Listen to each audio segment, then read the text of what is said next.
Wallace Maynard Cox was an American actor and comedian, particularly associated with the early years of television in the United States.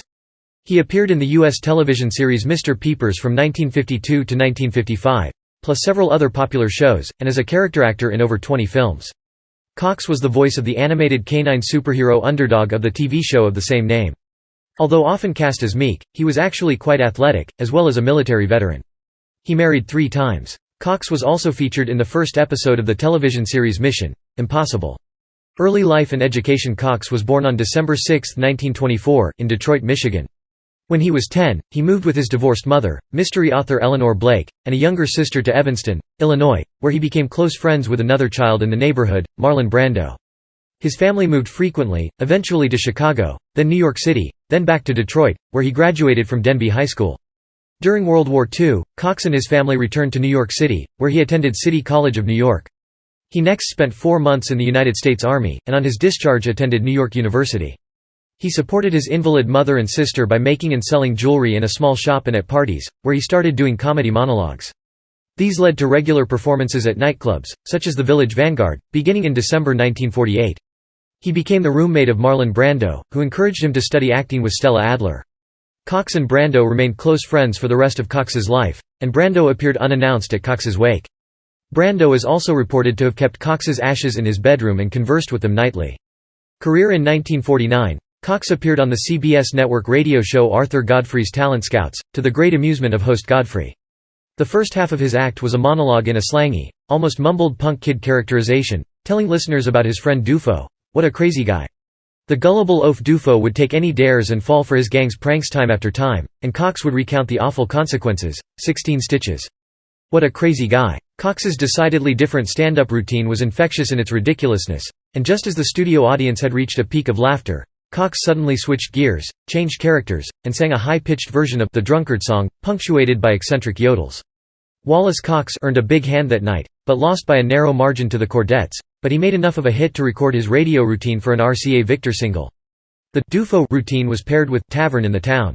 He appeared in Broadway musical revues, nightclubs, and early television comedy variety programs between 1949 and 1951. Including the short-lived Dumont series The Schoolhouse and CBS Television's Faye Emerson's Wonderful Town starring Faye Emerson.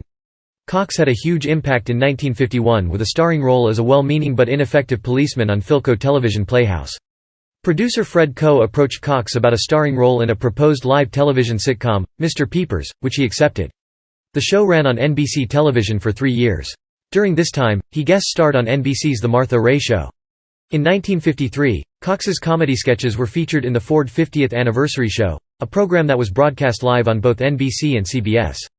Cox's 4 sketches consisted of a man trying to improve his physique, an expert on relaxation methods, techniques that allowed him to change from wallflower to popularity, and learning to dance.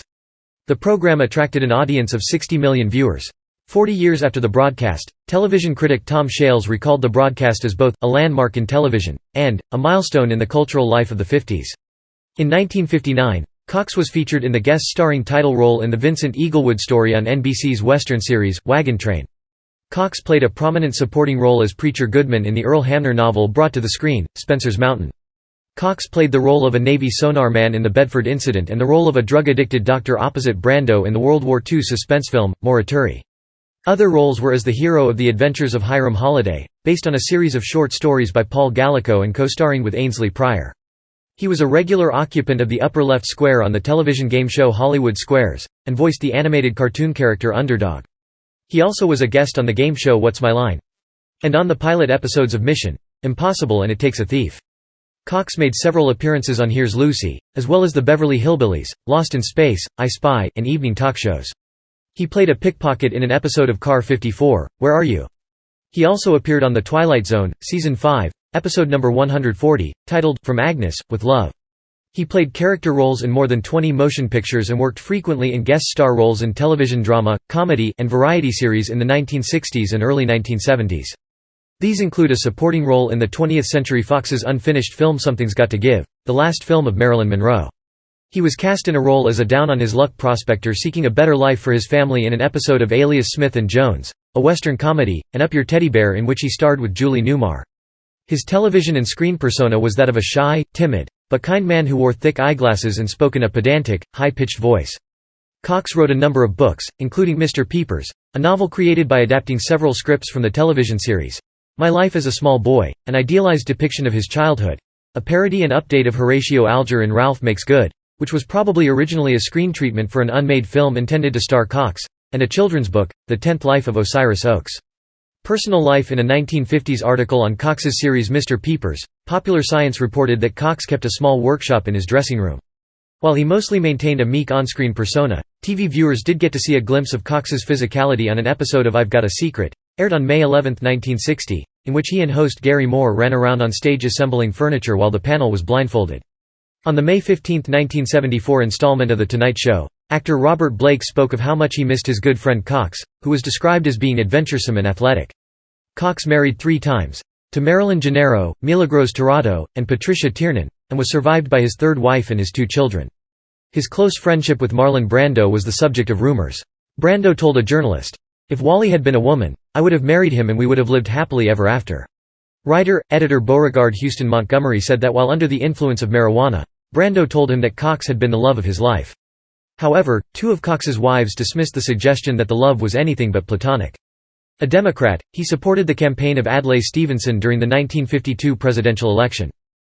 Cox was found dead on February 15, 1973 in his home in Hollywood, California at age 48. According to an autopsy, Cox died of a heart attack caused by a coronary occlusion. Initial reports indicated that he wished to have no funeral and that his ashes would be scattered at sea. A later report indicated his ashes were put in with those of Brando and another close friend Sam Gilman and scattered in Death Valley and Tahiti.